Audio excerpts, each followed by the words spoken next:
ਚੋਣ ਮੈਨੀਫੈਸਟੋ ਨੂੰ legal document ਬਣਾਉਣ ਦੀ ਮੰਗ ਵਾਲੀ ਪਟੀਸ਼ਨ ਤੇ ਅੱਜ ਸੁਪਰੀਮ ਕੋਰਟ 'ਚ ਅਹਿਮ ਸੁਣਵਾਈ। ਪਟੀਸ਼ਨ 'ਚ ਮੁਫਤ ਦੇ ਵਾਅਦਿਆਂ ਤੇ ਰੋਕ ਲਗਾਉਣ ਦੀ ਵੀ ਮੰਗ। ਪਿਛਲੀ ਸੁਣਵਾਈ 'ਚ ਕੋਰਟ ਨੇ ਕੇਂਦਰ ਤੇ ਈਸੀ ਤੋਂ ਮੰਗਿਆ ਸੀ ਜਵਾਬ। ਕੋਟਕਪੂਰਾ ਗੋਲੀकांड ਦੇ ਵਿੱਚ ਅੱਜ ਐਸਆਈਟੀ ਨੇ ਸਾਬਕਾ ਡੀਜੀਪੀ ਸੁਮੇਧ ਸੈਣੀ ਨੂੰ ਪੁੱਛਗਿੱਛ ਲਈ ਸੱਦਿਆ। ਪਹਿਲਾਂ ਵੀ 2 ਵਾਰ ਸੱਦ ਚੁੱਕੀ ਹੈ ਜਾਂਚ ਟੀਮ, ਪਰ ਸੈਣੀ ਨਹੀਂ ਹੋਏ ਸਨ ਪੇਸ਼। ਮੁੱਖ ਮੰਤਰੀ ਭਗਵੰਤ ਮਾਨ ਅੱਜ ਵਿਧਾਇਕਾਂ ਨਾਲ ਕਰਨਗੇ ਮੀਟਿੰਗ, ਹਲਕਿਆਂ ਦੀ ਲੈਣਗੇ ਫੀਡਬੈਕ, ਵਿਕਾਸ ਕਾਰਜਾਂ ਤੇ ਹੋਏਗੀ ਚਰਚਾ। ਅੱਜ ਸੰਸਦ 'ਚ ਸਰਾਵਾਂ ਤੇ ਜੀਐਸਟੀ ਦਾ ਮੁੱਦਾ ਚੁੱਕੇਗੀ ਆਮ ਆਦਮੀ ਪਾਰਟੀ। ਐਮਪੀ ਰਾਘਵ ਚੱਡਾ ਨੇ ਰਾਜ ਸਭਾ 'ਚ ਦਿੱਤਾ ਕੰਮ ਰੋਕੂ ਮਤਾ, ਬੋਲੇ ਕੇਂਦਰ ਦਾ ਜੀਐਸਟੀ ਔਰੰਗਜ਼ੇਬ ਦੇ ਜਜ਼ੀਆ ਟੈਕਸ ਵਰਗਾ। ਪੰਜਾਬ 'ਚ ਅੱਜ ਨੈਸ਼ਨਲ ਹਾਈਵੇ ਜਾਮ ਨਹੀਂ ਕਰਨਗੇ ਕਿਸਾਨ। ਸੀਐਮ ਨਾਲ 4 ਘੰਟੇ ਚੱਲੀ ਬੈਠਕ ਤੋਂ ਬਾਅਦ ਚੱਕਾ ਜਾਮ ਮੁਲਤਵੀ ਕਰਨ ਦਾ ਕੀਤਾ ਐਲਾਨ। ਮੁੱਖ ਮੰਤਰੀ ਵੱਲੋਂ ਸਾਰੀਆਂ ਮੰਗਾਂ ਪੂਰੀਆਂ ਕਰਨ ਦਾ ਭਰੋਸਾ। ਫਜ਼ਿਲਕਾ 'ਚ ਸੜਕ ਨਿਰਮਾਣ 'ਚ ਘਟੀਆ ਮਟੀਰੀਅਲ ਦੇਖ ਕੇ ਭੜਕੇ ਆਮ ਆਦਮੀ ਪਾਰਟੀ ਦੇ ਵਿਧਾਇਕ ਨਰਿੰਦਰ ਸਵਨਾ। ਅਧਿਕਾਰੀਆਂ ਨੂੰ ਸਰਪੰਚ ਖਿਲਾਫ ਕਾਰਵਾਈ ਦੇ ਦਿੱਤੇ ਨਿਰਦੇਸ਼। ਪਿੰਡ ਵਾਲਿਆਂ ਨੇ ਵਿਧਾਇਕ ਨੂੰ ਦਿੱਤੀ ਸੀ ਸ਼ਿਕਾਇਤ।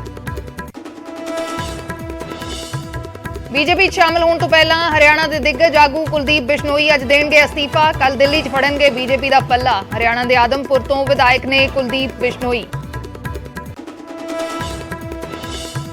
ਮੁਕਤਸਰ 'ਚ ਬੱਚੀ ਦੇ ਕਾਤਲ ਪਿਤਾ ਨੂੰ ਪੁਲਿਸ ਨੇ ਕੀਤਾ ਗ੍ਰਿਫਤਾਰ। ਅਦਾਲਤ 'ਚ ਪੇਸ਼ ਕਰਕੇ ਲਿਆ 2 ਦਿਨ ਦਾ ਰਿਮਾਂਡ। ਸ਼ਖਸ ਤੇ ਪਤਨੀ ਨਾਲ ਝਗੜੇ ਦੌਰਾਨ ਬੱਚੀ ਨੂੰ ਫਰਸ਼ ਤੇ ਪਟਕ ਕੇ ਮਾਰਨ ਦਾ ਇਲਜ਼ਾਮ।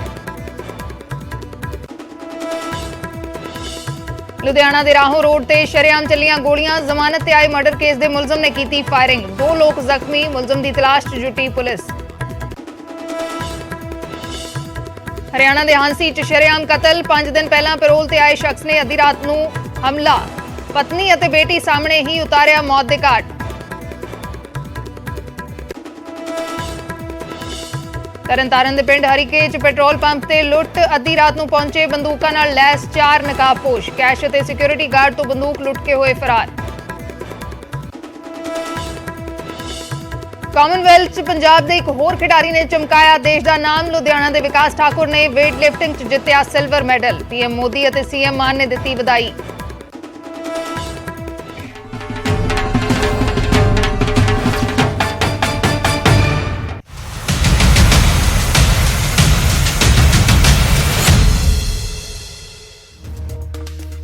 सत श्री अकाल, मैं अर्शदीप संधू, न्यूज़ 18 पंजाब हरियाणा हिमाचल देख रहे दर्शकों का स्वागत है। शुरुआत करते हैं वड्डी खबर दे नाल।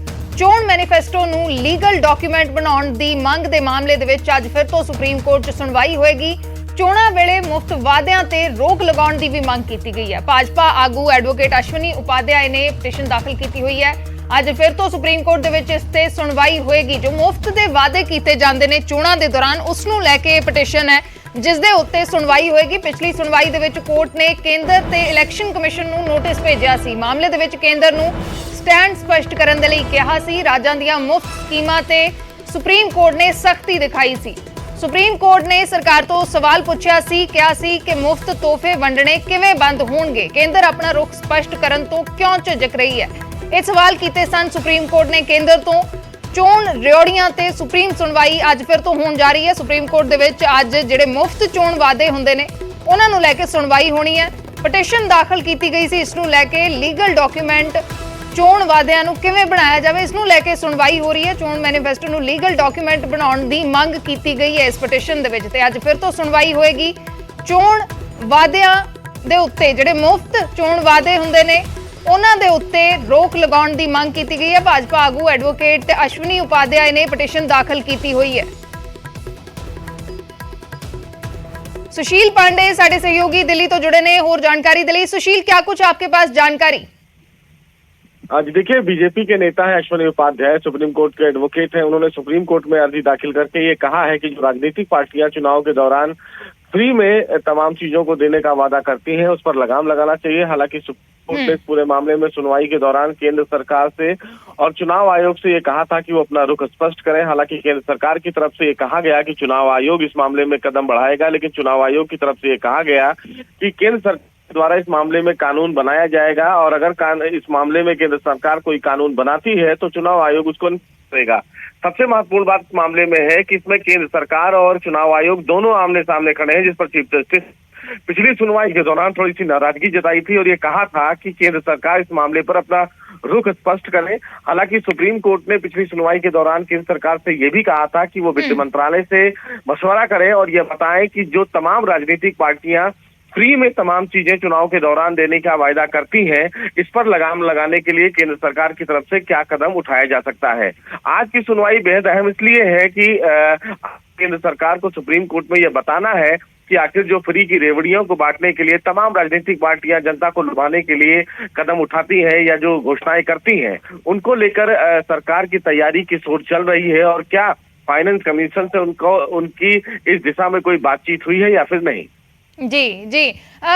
सुशील, ये भी जानना चाहेंगे जो पिटिशन है उसमें क्या कोई स्पेसिफिक वादे लिखे गए हैं कि ये वादे हैं इस राजनीतिक पार्टी के, इस स्पेसिफिक पार्टी के जिसको लेकर ये पिटिशन दाखिल की गई हो, या अलग अलग पार्टियों को लेकर? जी बिल्कुल, देखिए साफ तौर से जो याचिका दाखिल की गई है उसमें आम आदमी पार्टी के वादों की बात कही गई है। न केवल आम आदमी पार्टी बल्कि बीजेपी की बात कही गई है, कांग्रेस के तमाम नेताओं के घोषणाओं की बात कही गई है, जिसमें स्कूटी, लैपटॉप और इन तमाम चीजों के बांटने की बात कही गई है। फ्री में बिजली और पानी देने की घोषणाओं की बात कही गई है। हालांकि अश्विनी उपाध्याय की तरफ से ये भी कहा गया कि पंजाब में लगातार 3,000 करोड़ का जो फिलहाल अभी कर्जा है, अगर उसको देखा जाए तो आने वाले समय में हर एक पंजाबी पर 1 लाख का कर्जा माना जाएगा। तो इस पूरे बातों को लेकर अश्विनी उपाध्याय ये भी दलील दी कि अगर फ्री में तमाम राजनीतिक पार्टियां जनता को तमाम चीजें देंगी, संसाधन देंगी, तो वो दिन दूर नहीं कि जब भारत की भी स्थिति श्रीलंका जैसी हो जाएगी। जी सुशील हमारे साथ एडवोकेट अश्विनी उपाध्याय जुड़ चुके हैं जिन्होंने पिटिशन दाखिल की है। शुक्रिया फिलहाल पूरी जानकारी के लिए। अश्विनी उपाध्याय जुड़ चुके ने साढ़े नाल। अश्विनी जी, आपका स्वागत है न्यूज़ 18 पंजाब पर। जी धन्यवाद। जी, क्या कुछ कहना चाहेंगे इस पिटिशन को लेकर? जैसे हमारे सहयोगी बता रहे थे कि आपने तमाम पार्टियों का जिक्र किया है, उनके वादों का जिक्र किया है इस पिटिशन में, क्या कुछ कहना चाहेंगे इसको लेकर? देखिए, खासतौर पे जिस तरीके से पंजाब में पॉपुलेशन 3 करोड़ है, कर्जा 3 लाख करोड़ का है, यानी हर पंजाबी के ऊपर 1 लाख का कर्जा है जी। और पंजाब की जो इनकम है उसका 50% केवल ब्याज में खर्च हो जाता है। जो लोन ले रखा है 3 लाख करोड़, उसका ब्याज देने में इनका आधा, पूरी इनकी जो कमाई होती है साल की उससे ज्यादा निकल जाती है। अब सरकार चलाने के लिए क्या करते हैं? शराब के ठेके खोलते हैं। शराब पैसा कमाने के लिए क्या करते हैं? जो शराब के ठेके थे उसमें हर साल जो है 5,000, 2,000, 4,000 संख्या बढ़ाते जाता है। अल्टीमेटली उसकी वजह से पंजाब को बर्बाद कर रही है पार्टियां। पैसा ले रही हैं, उधार ले रही हैं, फ्री का वादा कर रही हैं और उस पैसे की भरपाई करने के लिए नशा को बढ़ा रही हैं, शराब को बढ़ा रही हैं। और नशा शराब बढ़ेगा तो अल्टीमेटली क्या हो रहा है? लाखों की संख्या में पंजाब में हमारी बहनें अपने नशेड़ी शराबी पतियों से परेशान हैं। लाखों की संख्या में जो पेरेंट्स हैं, माता पिता, अपने शराबी नशेड़ी बच्चों से परेशान हैं। लाखों की संख्या में जो बच्चे हैं वो अपने नशेड़ी शराबी बाप से परेशान है। तो इसके लिए जिम्मेदार कौन है? इसके लिए जिम्मेदार सरकार है। इसके लिए पूरी तरीके से जो आज पंजाब को पूरी तरीके से नशे और शराब के उसमें पूरी तरीके से आगे बढ़ा दिया है, पूरी तरीके से पंजाब की इकोनॉमी को बर्बाद कर दिया है, उसके लिए मुफ्तखोरी जिम्मेदार है। इसीलिए मैंने PIL फाइल किया कि पूरे देश में 70 लाख करोड़ का कर्जा है पूरे राज्यों के ऊपर। पंजाब पे 3 लाख करोड़ है, राजस्थान पे 4 लाख करोड़ है, इवन दिल्ली पे 50,000 करोड़ का कर्जा है। ऐसे अगर हम देखें आंध्रा, तेलंगाना, यूपी, बिहार सब मिला के तो 70 लाख करोड़ का कर्जा है। पार्टियों के पास पैसा नहीं है, कोई भी डेवलपमेंट की स्कीम है वो अपने पैसे से कर नहीं पा रही है। इवन सड़क बनाती हैं तो वो भी किसी बिजनेसमैन को सड़क बनाने के लिए देती हैं। वो बिजनेसमैन सड़क बनाता है, 50 साल तक उसमें टोल वसूल करता है। तो सरकारों के पास कोई पैसा है नहीं कि वो बेसिक रिक्वायरमेंट पूरी कर सकें, मतलब प्योर एयर दे सकें, प्योर वाटर दे सकें, अच्छा स्कूल दे सकें, अच्छी सड़क दे सकें, अच्छी तरीके से बिजली दे सकें। उसके लिए पैसा नहीं है, लेकिन मुफ्तखोरी को बढ़ा रही है सत्ता के लिए। और बाद में जब सत्ता मिल जाती है तो वहां पे शराब के ठेके खुलवाते हैं। दिल्ली में शराब के ठेके 3 गुना खुल चुके हैं, पंजाब में भी शराब के ठेके खोले जा रहे हैं। पार्टी के जो नेता हैं उनका इस पर ये तर्क होता है कि जो सोशल वेलफेयर स्टेट का जो मॉडल है उसमें सोशल वेलफेयर करना एक सरकार की जिम्मेदारी होती है। अगर कोई मुफ्त बिजली देते हैं या कोई और सुविधाएं देते हैं तो ये वेलफेयर स्टेट का मॉडल है, वो उनका हक है लोगों का। जितनी चादर हो उतने पैर फैलाना चाहिए। उधार लेके कभी पूरी हलवा नहीं खाया जाता। उधार लेके छोले भटूरे नहीं खाए जाते। अगर आपके पास पैसा नहीं है तो आप सूखी रोटी खाओ, फिर छोले भटूरे और हलवा पूरी नहीं खाओगे। पंजाब की सरकार ये तो बताए कि जो 3 लाख करोड़ का कर्जा है वो भरेगी कैसे? जो ये कमाई कर रहे हैं वो उसका सारा का सारा तो ब्याज में चला जा रहा है। जी। और फिर अगर वास्तव में इनके पास पैसा है तो शराब की दुकानें बंद करा दें, शराब की दुकानें कम कर दें, कम कम आधे दुकानें तो बंद की जा सकती हैं। जहां पहले पंजाब में 5 किलोमीटर के ऊपर एक शराब की दुकान थी, आज हर किलोमीटर पे एक शराब की दुकान खुल चुकी है। अश्विनी जी, आप जुड़े रहना। हमारे साथ आम आदमी पार्टी के स्पोक्स पर्सन भी जुड़े हैं, मालविंदर कंग जी, स्वागत है न्यूज़ 18 पंजाब ਤੇ।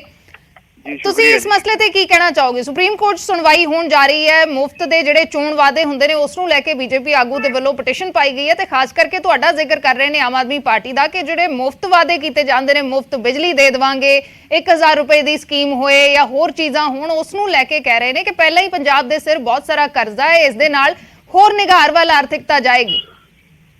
ਦੇਖੋ, ਜਿੱਥੋਂ ਤੱਕ ਮੈਨੀਫੈਸਟੋ ਨੂੰ ਲੀਗਲ ਡਾਕੂਮੈਂਟ ਗੱਲ ਕਰਨ ਦੀ ਗੱਲ ਹੈ ਤੇ ਉਹ ਤੇ ਆਮ ਆਦਮੀ ਪਾਰਟੀ ਤੇ ਬੜੇ ਲੰਮੇ ਸਮੇਂ ਤੋਂ ਇਸ ਗੱਲ ਦੀ ਡਿਮਾਂਡ ਕਰ ਰਹੀ ਹੈ ਕਿ ਇਹਨੂੰ ਲੀਗਲ ਡਾਕੂਮੈਂਟ ਬਣਾਇਆ ਜਾਵੇ। ਔਰ ਆਮ ਆਦਮੀ ਪਾਰਟੀ ਦਾ ਤੇ ਮੰਨਣਾ ਹੈ ਚਾਹੇ ਐਮਐਲਏ ਦੀ ਇੱਕ ਪੈਨਸ਼ਨ ਕਰਨ ਦੀ ਗੱਲ ਅਸੀਂ ਕਰਦੀ, ਜੋ ਸਾਡੇ ਪ੍ਰੀਵਿਊ ਚ ਅਸੀਂ ਕਰ ਰਹੇ ਹਾਂ ਔਰ ਇਹਦੇ ਹੱਕ ਚ ਹੈ। ਇੱਕ ਗੱਲ, ਦੂਜੀ ਗੱਲ, ਇਹ ਬੀਜੇਪੀ ਵਾਲਿਆਂ ਨੂੰ ਉਦੋਂ ਯਾਦ ਆਉਂਦੀ ਆ ਜਦੋਂ ਇਹਨਾਂ ਨੇ ਜਿਹੜੀ ਸਟੇਟ ਤੋਂ ਸੱਤਾ ਤੋਂ ਬਾਹਰ ਹੋ ਜਾਂਦੇ ਆ। ਜਦੋਂ ਤਮਿਲਨਾਡੂ ਜਾ ਕੇ ਫ੍ਰੀ ਦੀਆਂ ਗੱਲਾਂ ਕਰਦੇ ਆ, ਇਹ ਕੇਰਲਾ ਜਾ ਕੇ ਕਰਦੇ ਆ, ਇਹ ਵੈਸਟ ਬੰਗਾਲ ਚ ਕਰਦੇ ਆ। ਇਹਨਾਂ ਦੇ ਮੈਂਬਰ ਪਾਰਲੀਮੈਂਟ ਨੇ ਪਿਛਲੇ ਦਿਨਾਂ ਚ ਜਿਹੜੇ ਨਿਸ਼ੀਕਾਂਤ ਦੁਬੇ ਜੀ ਹੈ ਮੈਂ ਬੀਜੇਪੀ ਦੇ, ਉਹਨਾਂ ਨੇ ਪਾਰਲੀਮੈਂਟ ਚ ਕਿਹਾ ਵੀ 80 ਕਰੋੜ ਲੋਕਾਂ ਨੂੰ ਅਸੀਂ ਫ੍ਰੀ ਚ ਖਾਣਾ ਖਵਾਉਂਦੇ ਆ। ਸੋ ਇਹ ਗੱਲ ਬੀਜੇਪੀ ਵਾਲਿਆਂ ਨੂੰ ਤੇ ਇਹ ਆ ਵੀ ਜਦੋਂ ਕੋਈ ਹੋਰ ਲੋਕਾਂ ਦੇ ਵੈਲਫੇਅਰ ਦੀ ਗੱਲ ਕਰਦਾ ਆ, ਅਸੀਂ ਤੇ ਬੈਸਟ ਮੈਕੈਨਿਜ਼ਮ ਤਿਆਰ ਕੀਤਾ, ਚਾਹੇ ਦਿੱਲੀ ਹੈ ਚਾਹੇ ਪੰਜਾਬ ਚ ਹੈ, ਵੀ ਲੋਕਾਂ ਦਾ ਪੈਸਾ ਲੋਕਾਂ ਦੇ ਵੈਲਫੇਅਰ ਤੇ ਲਾਇਆ ਜਾਵੇ। ਅਸੀਂ ਕੋਈ ਫ੍ਰੀ ਪਾਈ ਜਾਂ ਫ੍ਰੀ ਚ ਦੇਣ ਦੀ ਹਿਮਾਇਤੀ ਨਹੀਂ ਹੈਗੇ, ਲੇਕਿਨ ਜਿਹੜਾ ਸਾਡਾ ਗਰੀਬ ਤਬਕਾ ਆ, ਜਿਹੜਾ ਜ਼ਰੂਰਤਮੰਦ ਤਬਕਾ ਆ, ਉਹਨੂੰ ਬੇਸਿਕ ਜ਼ਰੂਰਤ ਹੈ। ਜੇ ਮੈਂਬਰ ਪਾਰਲੀਮੈਂਟ ਨੂੰ ਫ੍ਰੀ ਬਿਜਲੀ ਮਿਲ ਸਕਦੀ ਹੈ ਤੇ ਆਮ ਸਧਾਰਨ ਨਾਗਰਿਕ ਨੂੰ ਕਿਉਂ ਨਹੀਂ ਮਿਲ ਸਕਦੀ? ਜੇ ਮੈਂਬਰ ਪਾਰਲੀਮੈਂਟ ਨੂੰ ਫ੍ਰੀ ਟੈਲੀਫੋਨ ਦੇ ਬਿੱਲ ਆ ਸਕਦੇ ਆ ਤੇ ਆਮ ਸਧਾਰਨ ਬੰਦੇ ਨੂੰ ਕਿਉਂ ਨਹੀਂ ਆ ਸਕਦੇ? ਸੋ ਇਹ ਗੱਲ ਤੇ ਲੱਗੀ, ਡਬਲ ਸਟੈਂਡਰਡ ਨਹੀਂ ਹੋਣਾ ਚਾਹੀਦਾ। ਆਮ ਆਦਮੀ ਪਾਰਟੀ ਦਾ ਮੰਨਣਾ ਹੈ ਸਮਾਨਤਾ ਸਮਾਜ ਚ ਹੋਣੀ ਚਾਹੀਦੀ। ਇਸੇ ਕਰਕੇ ਅਸੀਂ ਇੱਕ ਐਮਐਲਏ ਇੱਕ ਪੈਨਸ਼ਨ ਵਾਲਾ ਪੰਜਾਬ ਚ ਕੰਮ ਕੀਤਾ ਹੈ, ਕਾਨੂੰਨ ਲੈ ਕੇ ਆਏ ਔਰ ਉਹਨੂੰ ਲਾਗੂ ਕੀਤਾ ਹੈ। ਸੋ ਡੈਫੀਨੇਟਲੀ ਜਿਹੜਾ ਮੈਨੀਫੈਸਟੋ ਆ ਉਹ ਲੀਗਲ ਡਾਕੂਮੈਂਟ ਬਣਨਾ ਚਾਹੀਦਾ, ਆਮ ਆਦਮੀ ਪਾਰਟੀ ਦੀ ਹਮਾਇਤੀ ਹੈ। ਲੇਕਿਨ ਨਾਲ ਹੀ ਅਸ਼ਵਨੀ ਉਪਾਧਿਆਏ ਇਹ ਵੀ ਕਹਿ ਰਹੇ ਸਨ ਕਿ ਜਿੰਨੀ ਕੁ ਚਾਦਰ ਹੋਵੇ ਉਨੇ ਹੀ ਪੈਰ ਪਸਾਰਨੇ ਚਾਹੀਦੇ ਨੇ। ਪੰਜਾਬ ਦੇ ਸਿਰ ਬਹੁਤ ਜ਼ਿਆਦਾ ਕਰਜ਼ਾ ਹੈ ਇਸ ਵੇਲੇ ਤੇ ਉਸ ਦੇ ਵਿੱਚ ਜੇ ਮੁਫਤ ਸਹੂਲਤਾਂ ਦੇਣ ਲੱਗ ਪਏ ਤਾਂ ਹਾਲਤ ਸ਼੍ਰੀਲੰਕਾ ਵਰਗੀ ਹੋ ਜਾਏਗੀ। ਆਵਾਜ਼ ਨਹੀਂ ਆ ਰਹੀ। ਹੈਲੋ ਕੰਗ ਜੀ, ਆਵਾਜ਼ ਮਿਲ ਰਹੀ ਹੈ ਤੁਹਾਨੂੰ? ਜੀ ਅਰਸ਼ ਕੀ ਕਹਿ ਰਹੇ? ਅਸ਼ਵਨੀ ਉਪਾਧਿਆਏ ਇਹ ਵੀ ਕਹਿ ਰਹੇ ਸਨ ਕਿ ਜਿੰਨੀ ਕੁ ਚਾਦਰ ਹੋਵੇ ਉਨੇ ਕੁ ਪੈਰ ਪਸਾਰਨੇ ਚਾਹੀਦੇ ਨੇ। ਇੰਨਾ ਕਰਜ਼ਾ ਹੈ ਪੰਜਾਬ ਦੇ ਸਿਰ, ਉਸ ਦੇ ਵਿੱਚ ਜੇ ਮੁਫਤ ਸਹੂਲਤਾਂ ਦੇਣ ਲੱਗ ਪਏ ਲੋਕਾਂ ਨੂੰ ਫਿਰ ਤਾਂ ਹਾਲਤ ਸ਼੍ਰੀਲੰਕਾ ਵਰਗੀ ਹੋ ਜਾਏਗੀ ਜਲਦ। ਪੰਜਾਬ ਸਰਕਾਰ ਦੇ ਕਰਜ਼ੇ ਲਈ ਜ਼ਿੰਮੇਵਾਰ ਉਹ ਵੱਡੇ ਘਰਾਣੇ ਤੇ ਪੁਰਾਣੀਆਂ ਅਕਾਲੀ ਬੀਜੇਪੀ ਔਰ ਕਾਂਗਰਸ ਦੀਆਂ ਸਰਕਾਰਾਂ ਹੈ ਜਿਨ੍ਹਾਂ ਨੇ ਪੰਜਾਬ ਦੇ ਰਿਸੋਰਸ ਲੁੱਟ-ਖਸੁੱਟ ਕੀਤੀ ਤੇ ਪ੍ਰਾਈਵੇਟ ਆਪਣੇ ਇੰਪਾਇਰ ਖੜੇ ਕਰ ਲਏ। ਅੱਜ ਪਿਛਲੇ 4 ਮਹੀਨਿਆਂ ਚ 8000 ਕਰੋੜ ਦਾ ਅਗਰ ਕਰਜ਼ਾ ਲਿਆ ਆ ਤੇ 10,500 ਕਰੋੜ ਦਾ ਪੰਜਾਬ ਨੇ ਮੋੜਨ ਵਾਲਾ ਕੰਮ ਸ਼ੁਰੂ ਹੋ ਗਿਆ ਹੈ। ਪਿਛਲੀਆਂ ਅਸੀਂ ਨਹੀਂ ਲਿਆ ਔਰ ਅਸੀਂ ਜਦੋਂ 5 ਸਾਲਾਂ ਬਾਅਦ ਲੋਕਾਂ ਦੀ ਕਚਹਿਰੀ ਜਾਵਾਂਗੇ ਤੇ ਸਥਿਤੀਆਂ ਬਹੁਤ ਬਿਹਤਰ ਹੋਣਗੀਆਂ। ਇੱਕ ਗੱਲ, ਦੂਜੀ ਗੱਲ, ਬੀਜੇਪੀ ਵਾਲਿਆਂ ਨੂੰ ਇਹ ਗੱਲ ਸਮਝਣੀ ਚਾਹੀਦੀ ਆ ਕਿ ਅੱਜ ਜਿਹੜੇ ਪ੍ਰਾਈਵੇਟ ਘਰਾਣਿਆਂ ਦੇ 11 ਲੱਖ ਕਰੋੜ ਦੇ ਕਰਜ਼ੇ ਮਾਫ ਕਰ ਰਹੇ ਆ ਤੇ ਕਿਸਾਨਾਂ ਦੀ ਐਮਐਸਪੀ ਤੇ ਫਸਲ ਖਰੀਦਣ ਨੂੰ ਵੀ ਸੈਂਟਰ ਦੀ ਸਰਕਾਰ ਤਿਆਰ ਨਹੀਂ। ਉਹਦੇ ਬਾਰੇ ਸੋਚਣ। ਦੇਸ਼ ਦੇ ਸਾਰੇ ਵੱਡੇ ਅਦਾਰੇ ਚਾਹੇ 에ਅਰਲਾਈਨਸ ਤੋਂ ਲੈ ਕੇ ਈਵਨ ਰੇਲਵੇ ਤੱਕ ਦਾ ਕੁਝ ਹਿੱਸਾ ਵੀ ਉਹ ਪ੍ਰਾਈਵੇਟ ਕਰਕੇ ਤੇ ਪ੍ਰਾਈਵੇਟ ਘਰਾਣਿਆਂ ਦੇ ਤਾਂ ਅਨਐਮਪਲੋਇਡ ਕਰਤੇ ਸਾਰੇ ਦੇਸ਼ ਦੇ ਨੌਜਵਾਨ। ਉਹਦੇ ਬਾਰੇ ਤੇ ਸੋਚਦੇ ਨਹੀਂਗੇ। ਜੀ, ਸਾਡੇ ਨਾਲ ਹਰਜੀਤ ਗਰੇਵਾਲ ਵੀ ਜੁੜ ਗਏ ਨੇ ਬੀਜੇਪੀ ਤੋਂ। ਸ਼੍ਰੀਲੰਕਾ ਨੂੰ ਤੇ ਮੋਦੀ ਸਾਹਿਬ ਬਣਾ ਰਹੇ ਆ। ਅਸੀਂ ਤੇ ਪੰਜਾਬ ਨੂੰ ਆਰਥਿਕ ਸੰਕਟ ਚੋਂ ਕੱਢਣ ਵਾਲੇ ਪਾਸੇ ਤੁਰੇ ਹੋਏ ਆ ਔਰ ਇਹਦੇ परिणाम ਵੀ ਦਿਖਣਗੇ ਥੋੜੇ ਦਿਨਾਂ ਤੱਕ। ਜੀ, ਸਾਡੇ ਨਾਲ ਹਰਜੀਤ ਗਰੇਵਾਲ ਵੀ ਜੁੜ ਗਏ ਨੇ। ਗਰੇਵਾਲ ਜੀ, ਸਵਾਗਤ ਹੈ ਨਿਊਜ਼ 18 ਪੰਜਾਬ ਤੇ। ਸ਼ੁਕਰੀਆ ਜੀ। ਤੁਸੀਂ ਇਸ ਨੂੰ ਕਿਵੇਂ ਦੇਖ ਰਹੇ ਹੋ? ਅੱਜ ਚੋਣ ਮੈਨੀਫੈਸਟੋ ਨੂੰ ਲੀਗਲ ਡਾਕੂਮੈਂਟ ਬਣਾਉਣ ਦੇ ਮਾਮਲੇ ਤੇ ਸੁਪਰੀਮ ਕੋਰਟ 'ਚ ਸੁਣਵਾਈ ਹੋਣ ਜਾ ਰਹੀ ਹੈ। ਅਜਿਹੇ ਦੇ ਵਿੱਚ ਸਾਡੇ ਨਾਲ ਪਟੀਸ਼ਨ ਕਰਤਾ ਵੀ ਜੁੜੇ ਸੀ। ਉਹਨਾਂ ਦਾ ਕਹਿਣਾ ਸੀ ਕਿ ਜਿਸ ਕਿਸਮ ਦੇ ਨਾਲ ਮੁਫਤ ਦੇ ਵਾਅਦੇ ਕੀਤੇ ਜਾ ਰਹੇ ਨੇ ਜਾਂ ਫਿਰ ਮੁਫਤ ਬਿਜਲੀ ਹੋ ਗਈ ਜਾਂ ਹੋਰ ਚੀਜ਼ਾਂ ਹੋ ਗਈਆਂ, ਉਹਨਾਂ ਚੀਜ਼ਾਂ ਦੇ ਨਾਲ ਆਰਥਿਕਤਾ ਹੋਰ ਨਿਗਾਰ ਦੇ ਵੱਲ ਜਾਏਗੀ। ਆਮ ਆਦਮੀ ਪਾਰਟੀ ਦੇ ਸਪੋਕਸਪਰਸਨ ਜੁੜੇ ਹੋਏ ਨੇ। ਉਹਨਾਂ ਦਾ ਕਹਿਣਾ ਹੈ ਕਿ ਅਸੀਂ ਤਾਂ ਵੈਲਫੇਅਰ ਸਟੇਟ ਦੇ ਵੱਲ ਤੁਰੇ ਹਾਂ, ਅਸੀਂ ਕਰਜ਼ਾ ਵਧਾਵਾਂਗੇ ਨਹੀਂ, ਸਗੋਂ ਬਿਹਤਰ ਸਥਿਤੀ ਵੱਲ ਲੈ ਕੇ ਜਾ ਰਹੇ ਹਾਂ। ਗੱਲ ਇਹ ਆ ਕਿ 8000 ਕਰੋੜ ਦਾ ਤਾਂ ਕਰਜ਼ਾ ਲੈ ਲਿਆ ਤੇ ਇਹ ਝੂਠ ਹੀ ਝੂਠ ਬੋਲੀ ਜਾਂਦੇ ਆ, ਮੋੜਨ ਦੀਆਂ ਜਿਹੜੀਆਂ ਗੱਲਾਂ ਕਰਦੇ ਉਹ ਕਹਿ ਰਹੇ ਨੇ ਕਿ ਅਸੀਂ 10,500 ਕਰੋੜ ਮੋੜਿਆ। ਮੈਂ ਸੁਣ ਲਈ ਗੱਲ ਜੀ, ਉਹਨਾਂ ਗੱਲਾਂ ਦਾ ਕੋਈ ਪ੍ਰੂਫ ਹੈਗਾ ਇਹਨਾਂ ਕੋਲੇ, ਉਹ ਲੈ ਕੇ ਬੋਲਣ। ਕਿਉਂਕਿ ਇਹ ਕੇਜਰੀਵਾਲ ਜੀ ਤਾਂ 21 ਦਿਨ ਸਰਕਾਰ ਜਦੋਂ ਪੰਜਾਬ 'ਚ ਬਣੀ ਸੀ, ਭਗਵੰਤ ਮਾਨ ਜੀ ਨੂੰ ਲੈ ਕੇ ਹਿਮਾਚਲ ਗਏ, ਕਹਿਣ ਲੱਗੇ ਭਗਵੰਤ ਮਾਨ ਜੀ ਨੇ 21 ਦਿਨ में करप्शन खत्म कर दी। ਤੁਸੀਂ ਜਾ ਕੇ ਆਪਣੇ ਲੋਕਾਂ ਨੂੰ ਭੇਜੋ, ਪਤਾ ਕਰ ਲਓ ਕਰਪਸ਼ਨ ਜਿਹੜੀ ਹੈ ਡਬਲ ਟ੍ਰਿਪਲ ਹੋ ਗਈ ਹੈ। ਤੇ ਇਸ ਕਰਕੇ ਇਹ ਸਾਰੀਆਂ ਚੀਜ਼ਾਂ ਜਿਹੜੇ ਝੂਠ ਦਾ ਠੇਕਾ ਇਹਨਾਂ ਨੇ ਲਿਆ ਹੋਇਆ ਨਾ, ਉਹ ਸਭ ਨੂੰ ਪਤਾ ਲੱਗ ਗਿਆ।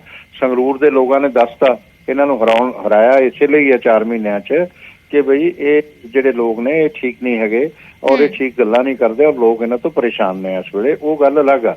ਪਰ ਆਹ ਜਿਹੜਾ ਇਹਨਾਂ ਨੇ ਹਰ ਮਹਿਲਾ ਨੂੰ 1000 ਰੁਪਇਆ ਦੇਣ ਦੀ ਗੱਲ ਕੀਤੀ ਸੀ 18 ਸਾਲ ਜਾਂ 18 ਸਾਲ ਤੋਂ ਉੱਪਰ, ਉਹ ਇਹਨਾਂ ਨੇ ਪੂਰਾ ਕੀਤਾ ਜਾਂ ਬਾਕੀ ਇਹਨਾਂ ਨੇ ਪੂਰੇ ਕੀਤੇ? ਕੋਈ ਨਹੀਂ ਕਰਨੇ।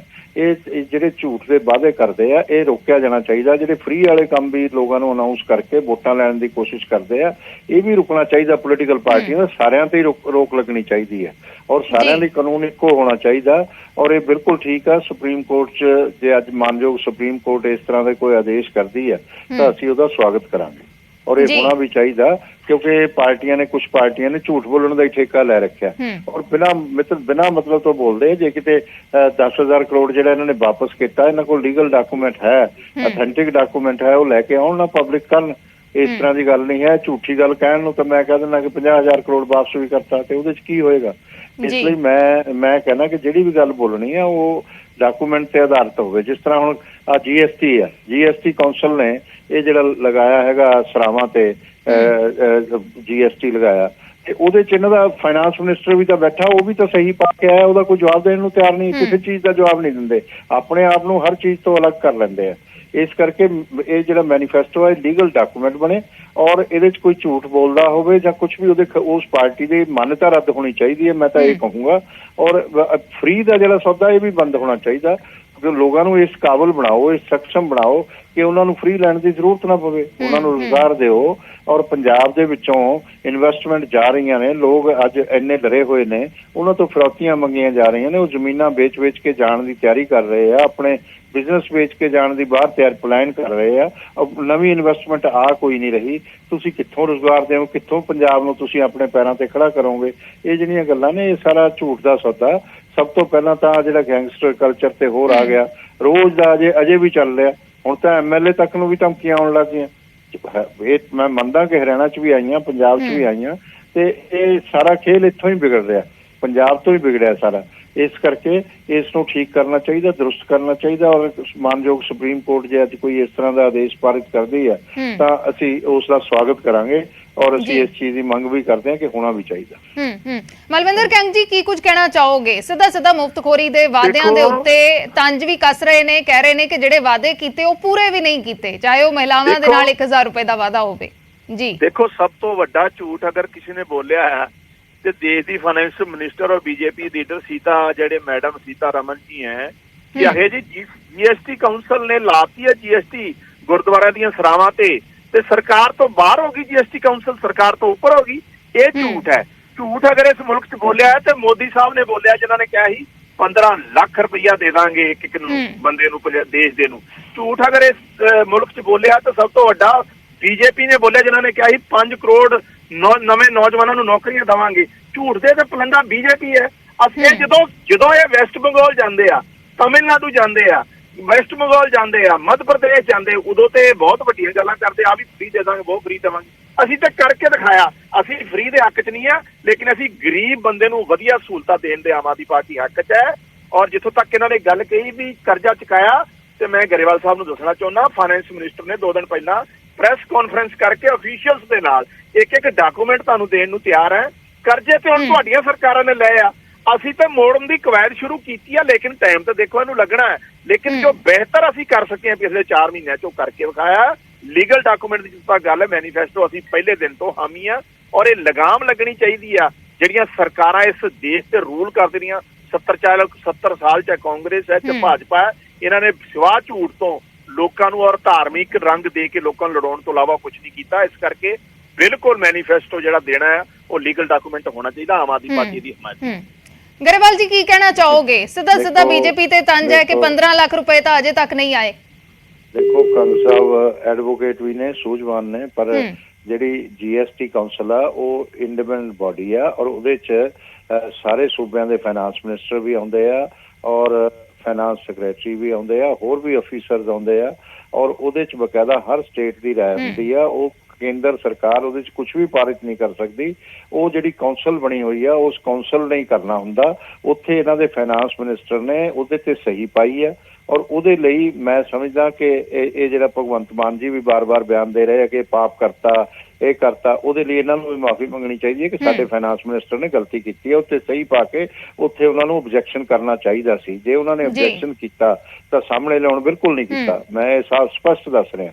ਇਸ ਕਰਕੇ ਗਲਤ ਬਿਆਨੀ ਕਰਨ ਦਾ ਕੋਈ ਫਾਇਦਾ ਨਹੀਂ। ਪਬਲਿਕ 'ਚ ਪਹਿਲਾਂ ਚਲੀ ਜਾਂਦੀ ਸੀ, ਪਬਲਿਕ ਪਹਿਲਾਂ ਸੋਚਦੀ ਸੀ ਕਿ ਸਾਰਾ ਕੁਝ ਠੀਕ ਕਹਿੰਦੇ ਹੋਣੇ, ਹੁਣ ਪਬਲਿਕ ਇਹਨਾਂ ਬਾਰੇ ਵੀ ਸਮਝਣ ਲੱਗ ਗਈ ਹੈ। ਇਹ ਪਹਿਲਾਂ ਤਾਂ ਰਵਾਇਤੀ ਪਾਰਟੀਆਂ ਕਰ ਦਿੰਦੇ ਸੀ, ਹੁਣ ਤਾਂ ਇਹ ਵੀ ਉਹੀ ਹੋ ਗਏ, ਸੱਤਾ ਵਾਲੇ ਹੋ ਗਏ। 15 ਲੱਖ ਰੁਪਏ ਨੂੰ ਲੈ ਕੇ ਸਵਾਲ ਕਰ ਰਹੇ ਨੇ।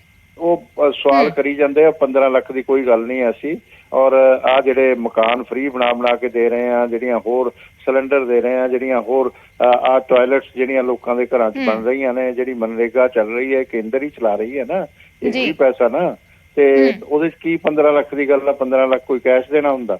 ਉਹਦੇ 'ਚ ਮਦਦ ਹੋ ਹੀ ਰਹੀ ਹੈ ਨਾ ਔਰ ਪੂਰੇ ਦੇਸ਼ 'ਚ ਹੋ ਰਹੀ ਆ। ਅਲੱਗ-ਅਲੱਗ ਸਕੀਮਾਂ ਚੱਲ ਰਹੀਆਂ ਨੇ। ਇਸ ਤਰ੍ਹਾਂ ਦੀਆਂ ਗੱਲਾਂ ਕਰਨੀਆਂ ਠੀਕ ਨਹੀਂ। ਅਸੀਂ ਉਹ ਮੁੱਦੇ ਤੇ ਆਈਏ ਕਿ ਵੀ GST ਕਾਉਂਸਲ ਦੇ ਅੰਦਰ ਜਿਹੜੀ ਅਸੀਂ ਗਲਤੀ ਕੀਤੀ ਹੈ, ਜੇ ਆਹ ਮੈਨੀਫੈਸਟੋ ਦੇ ਅੰਦਰ ਜਿਹੜਾ ਅਸੀਂ ਆ ਫ੍ਰੀ ਵਾਲੀਆਂ ਚੀਜ਼ਾਂ ਕਰਦੇ ਆ ਜਾਂ ਹੋਰ ਬੋਲ ਦਿੰਦੇ ਆ ਸਾਰੀਆਂ ਗੱਲਾਂ, ਉਹਦੇ ਨਾਲ ਸੂਬੇ ਦੀ ਆਰਥਿਕਤਾ ਤੇ ਵੀ ਫਰਕ ਪੈਂਦਾ, ਦੇਸ਼ ਤੇ ਵੀ ਪੈਂਦਾ। ਇਹ ਸਾਰਿਆਂ ਲਈ ਇੱਕ ਕਾਨੂੰਨ ਹੋਵੇ ਕਿ ਕੋਈ ਵੀ ਇਸ ਤਰ੍ਹਾਂ ਦੀ ਗੱਲ ਗੁਸਤਾਖੀ ਨਾ ਕਰ ਪਾਵੇ ਔਰ ਦੇਸ਼ ਦਾ ਨੁਕਸਾਨ ਵੀ ਨਾ ਕਰ ਪਾਵੇ, ਲੋਕਾਂ ਨੂੰ ਗੁੰਮਰਾਹ ਨਾ ਕਰ ਪਾਵੇ। ਗੱਲ ਤਾਂ ਹੈਗੀ ਜਿਹਦੀ ਅੱਜ ਅਸੀਂ ਮੰਗ ਕਰ ਰਹੇ ਹਾਂ। ਉਹਦੇ ਲਈ ਕਰਨਾ ਚਾਹੀਦਾ ਉਹਨਾਂ ਨੂੰ। ਆ ਫ੍ਰੀ ਵਾਲਾ ਵੀ ਬੰਦ ਹੋਣਾ ਚਾਹੀਦਾ, ਝੂਠੇ ਵਾਅਦੇ ਵੀ ਬੰਦ ਹੋਣੇ ਚਾਹੀਦੇ ਆ। ਆਪਣੇ ਮੈਨੀਫੈਸਟੋ ਜਿਹੜੇ ਕਰਦੇ ਆ, ਤੇ ਜੇ ਕੋਈ ਪਾਰਟੀ ਕਰੇ, ਕੋਈ ਵੀ ਕਰੇ, ਉਹਦੀ ਮਾਨਤਾ ਰੱਦ ਹੋਵੇ ਬਸ। ਉਸ ਤੋਂ ਬਾਅਦ ਦੇਖਿਓ ਸਾਰਾ ਕੁਝ ਦਰੁਸਤ ਹੋ ਜਾਊਗਾ, ਕੋਈ ਨਹੀਂ ਕਰੇਗਾ। ਚਲੋ ਦੇਖਦੇ ਹਾਂ ਫੈਸਲਾ ਕੀ ਆਉਂਦਾ ਹੈ। ਸ਼ੁਕਰੀਆ ਗਰੇਵਾਲ ਜੀ ਸਾਡੇ ਨਾਲ ਜੁੜਨ ਦੇ ਲਈ। ਮਾਲਵਿੰਦਰ ਕੰਗ ਜੁੜੇ ਸਨ, ਤੁਹਾਡਾ ਵੀ ਸ਼ੁਕਰੀਆ। ਤੇ ਅਸ਼ਵਨੀ ਉਪਾਧਿਆਏ ਜੁੜੇ ਸਨ ਪਟੀਸ਼ਨ ਕਰਤਾ, ਤੁਹਾਡਾ ਵੀ ਸ਼ੁਕਰੀਆ। ਤਾਂ ਇਹ ਮਾਮਲਾ ਹੈ ਚੋਣ ਮੈਨੀਫੈਸਟੋ ਨੂੰ ਲੀਗਲ ਡਾਕੂਮੈਂਟ ਦੀ ਸ਼ਕਲ ਦੇਣ ਦਾ। ਇਸ ਮਾਮਲੇ ਦੇ ਵਿੱਚ ਸਿਧਾਂਤਕ ਤੌਰ ਤੇ ਸਾਰੀਆਂ ਪਾਰਟੀਆਂ ਕਹਿ ਰਹੀਆਂ ਨੇ ਕਿ ਹਾਂ ਇਹ ਲੀਗਲ ਡਾਕੂਮੈਂਟ ਬਣਨਾ ਚਾਹੀਦਾ ਹੈ। ਫੈਸਲਾ ਕੀ ਆਉਂਦਾ ਹੈ ਉਸ ਤੇ ਨਜ਼ਰ ਬਣੀ ਰਹੇਗੀ। ਚੋਣ ਰਿਓੜੀਆਂ ਤੇ ਸੁਪਰੀਮ ਸੁਣਵਾਈ ਅੱਜ ਫਿਰ ਤੋਂ ਹੋਣ ਜਾ ਰਹੀ ਹੈ। ਸੁਪਰੀਮ ਕੋਰਟ ਦੇ ਵਿੱਚ ਅੱਜ ਫਿਰ ਤੋਂ ਸੁਣਵਾਈ ਹੋਏਗੀ। ਚੋਣਾਂ ਵੇਲੇ ਜੋ ਮੁਫਤ ਵਾਲੇ ਵਾਅਦੇ ਕੀਤੇ ਜਾਂਦੇ ਨੇ ਉਸ ਨੂੰ ਲੈ ਕੇ ਪਟੀਸ਼ਨ ਪਾਈ ਹੋਈ ਹੈ। ਪਿਛਲੀ ਸੁਣਵਾਈ ਦੇ ਦੌਰਾਨ ਕੇਂਦਰ ਤੋਂ ਸਵਾਲ ਕੀਤੇ ਸੀ ਸੁਪਰੀਮ ਕੋਰਟ ਨੇ ਕਿ ਇਸ ਨੂੰ ਕਿਵੇਂ ਬੰਦ ਕੀਤਾ ਜਾਵੇ। ਤਾਂ ਅੱਜ ਫਿਰ ਤੋਂ ਸੁਣਵਾਈ ਹੋਣ ਜਾ ਰਹੀ ਹੈ।